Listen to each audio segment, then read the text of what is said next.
Assalamualaikum warahmatullahi wabarakatuh. Gimana kabar semuanya? Semoga semua dalam keadaan sehat walafiat, tak kurang suatu apa dan selalu dalam lindungan Allah Subhanahu wa taala. Selamat berjumpa lagi. Kita akan bahas lanjutan dari materi pertemuan sebelumnya, di mana di sana kita masih membahas tentang penilaian surat berharga jangka panjang. Kemarin di pertemuan kedua sudah dipaparkan bahwa ketika kita melakukan penilaian surat berharga jangka panjang, tujuan utamanya adalah kita akan melakukan investasi, kita akan memilih sumber pendanaan, raising of fund. Nah, raising of funds itu yang pas di mana? Nah, itu yang harus kita pikirkan atau harus kita perhatikan. Kenapa? Karena itu nanti berkaitan dengan biaya yang harus ditanggung, sehingga kita tidak kemudian melakukan penilaian investasi itu tidak tepat sasaran. Nah, kemarin instrumen yang dipilih salah satu diantaranya adalah obligasi, atau bahasa lainnya, istilah lainnya adalah bonds. Nah, obligasi itu menunjukkan di sana adalah surat keterangan hutang. Surat keterangan hutang jangka panjang yang dikeluarkan oleh pemerintah maupun oleh negara. Apakah kemudian saat ini ada di Indonesia? Ada beberapa perusahaan swasta, kemudian juga instansi pemerintah itu mengeluarkan. Tujuannya apa? Tujuannya adalah agar masyarakat berkenan meminjamkan dananya. Nah, sehingga mungkin akan muncul pemikiran, loh kalau gitu apakah bonds itu sama dengan saham ya, kan gitu. Nah, di sini ada perbedaannya antara bonds dan saham. Nah, kemarin sudah dipaparkan juga bahwa ketika kita bicara bonds berarti di sana artinya yang mengeluarkan bonds itu adalah para debitur. Sementara yang memberikan pinjaman itu adalah para krediturnya, sehingga krediturnya adalah masyarakat yang meminjamkan dananya ke pihak yang mengeluarkan bonds tadi. Nah, kemarin kita sudah bahas obligasi. Obligasi pada dasarnya di sana ada dua obligasi besar. Yang pertama jenisnya adalah perpetual bonds, yaitu bonds yang tidak memiliki jatuh tempo, dan yang kedua adalah maturity bonds atau bonds yang memiliki jatuh tempo.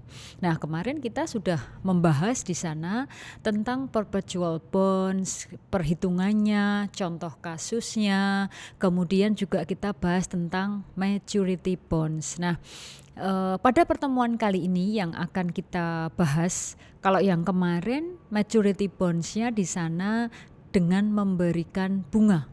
Nah, sekarang untuk pertemuan ini kita akan bahas maturity bonds tersebut tidak memberikan bunga atau zero coupon bond.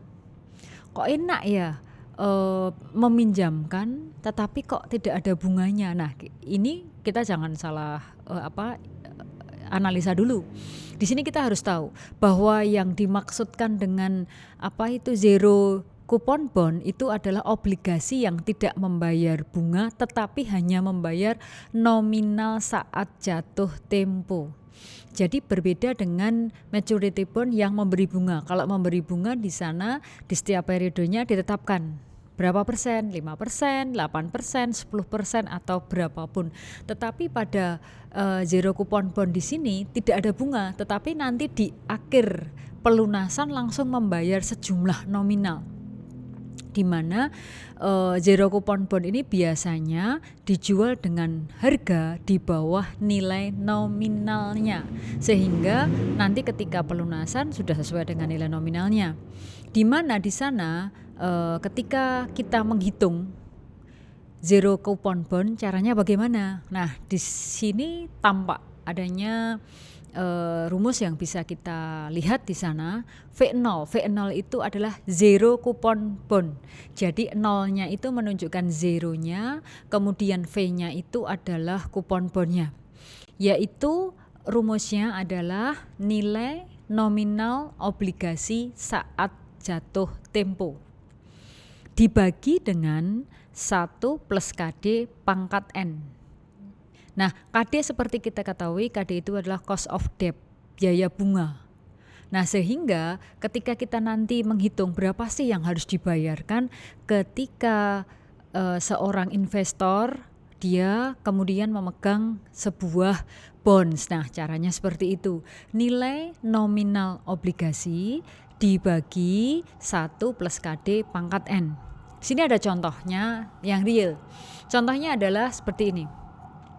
Sebuah perusahaan mengeluarkan zero coupon bonds dengan nilai asumsinya Rp5.000, misalnya 5 miliar di sini ya, dengan umur 5 tahun.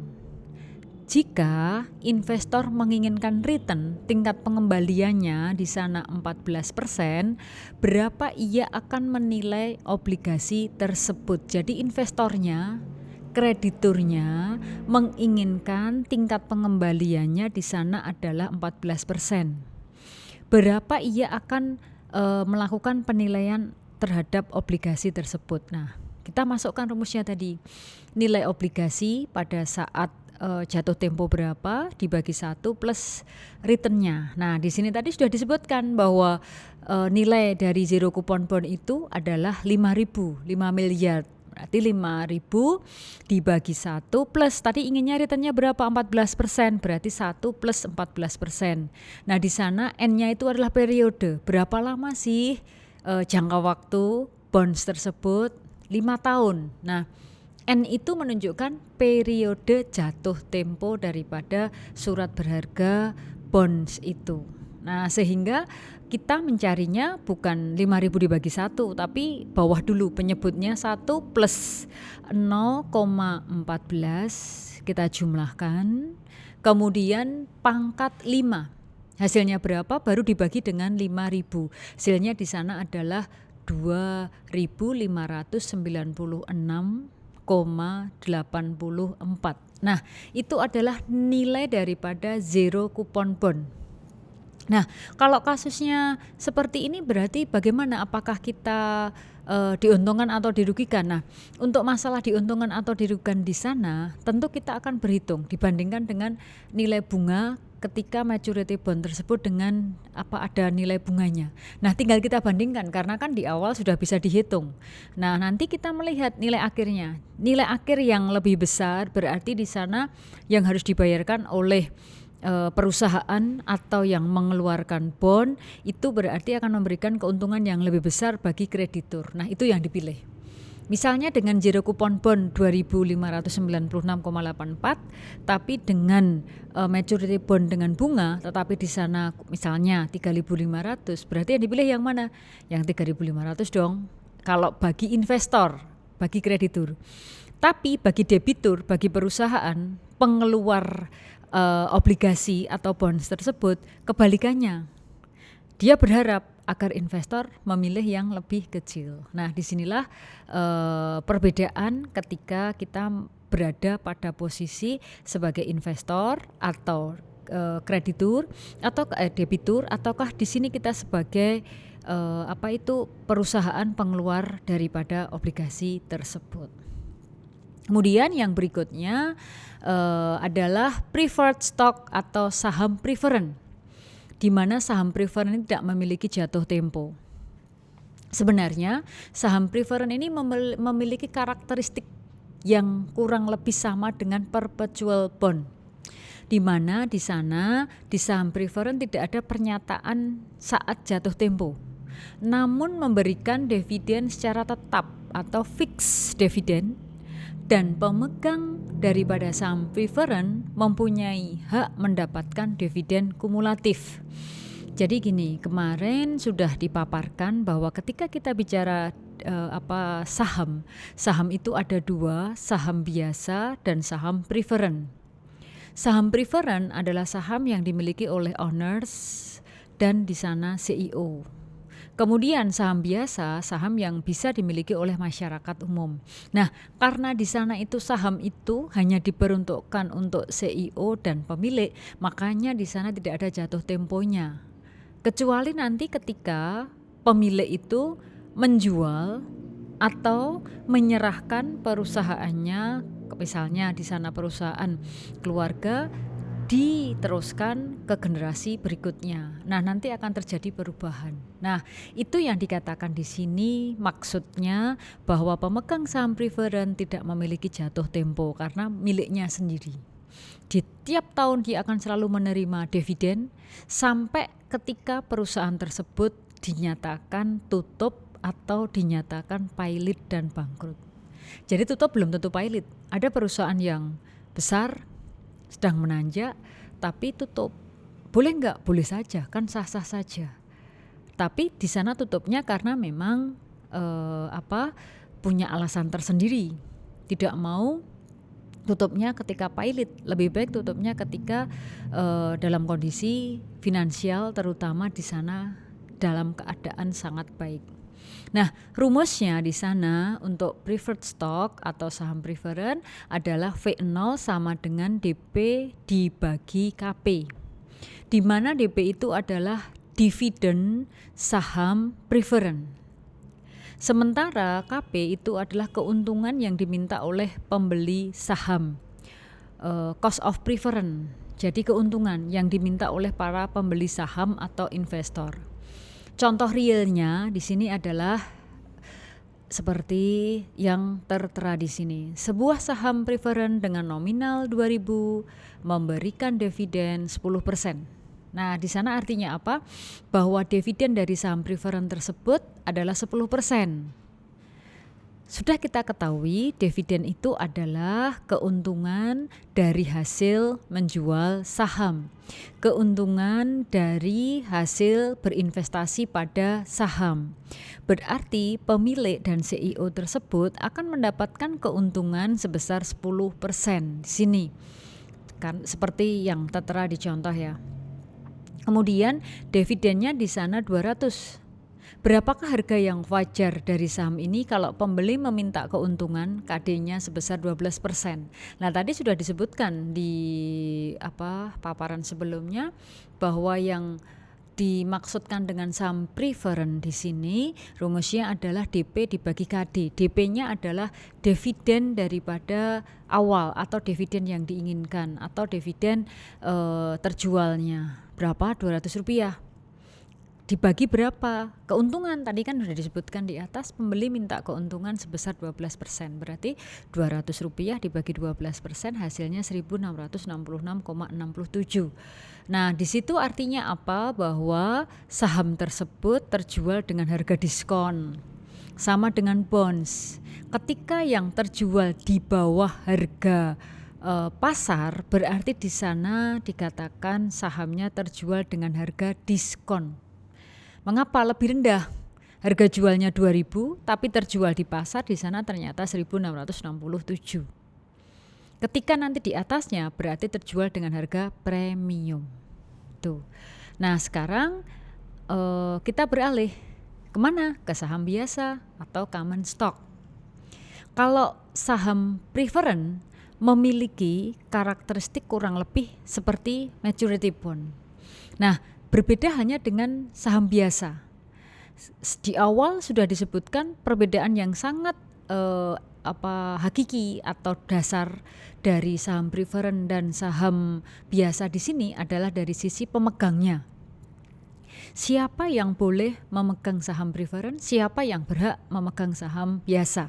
Nah, pada saham preferen yang boleh memegang di sana atau pemegangnya di sana adalah CEO dan owners dan CEO.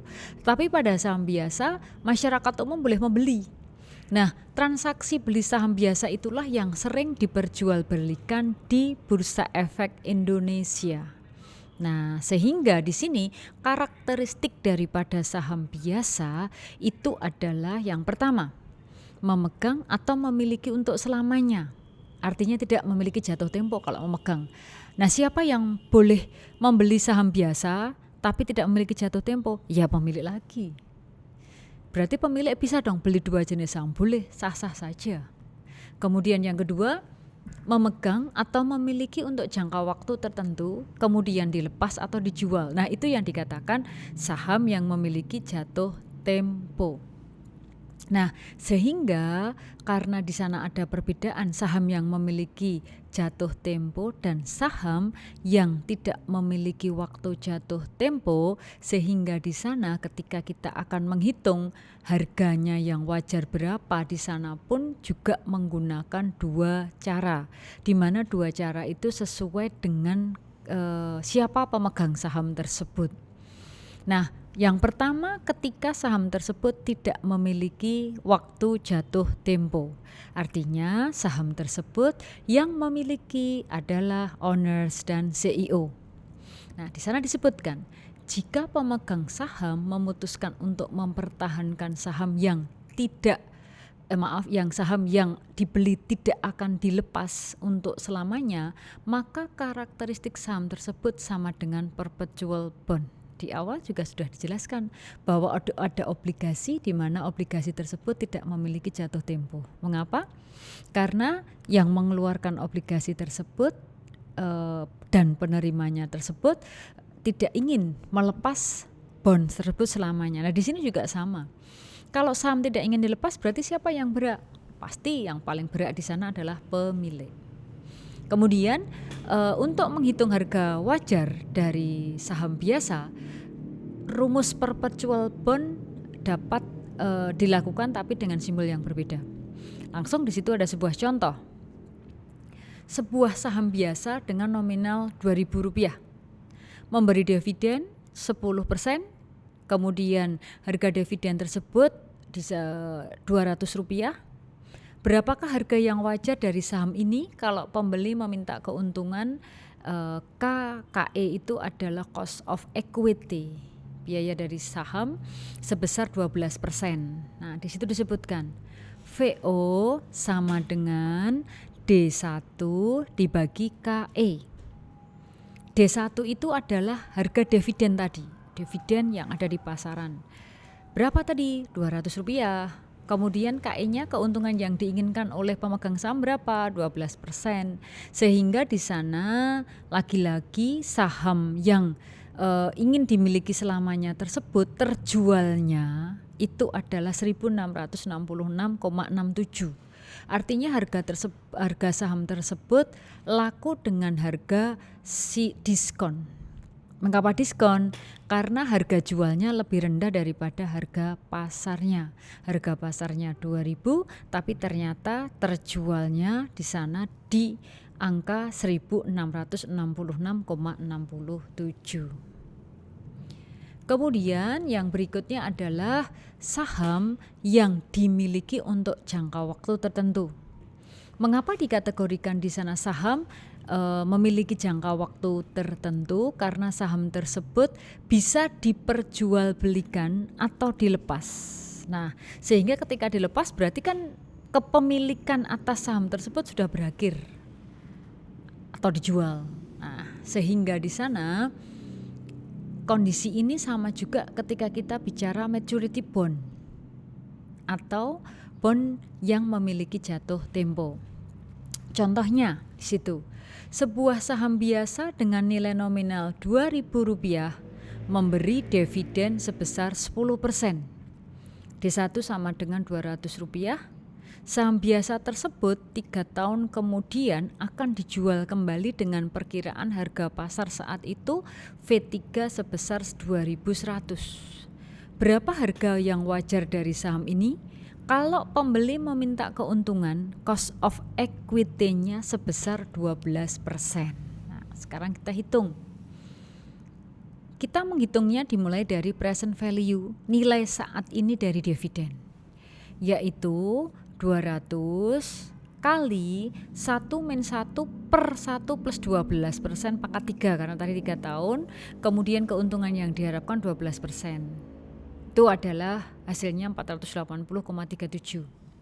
Kemudian kita menghitung present value dari value yang 3 tahun tadi. Berapa? Tadi sudah disebutkan harga pasar saham 2.100 dibagi 1 plus 12% pangkat 3. Hasilnya 1.494,74.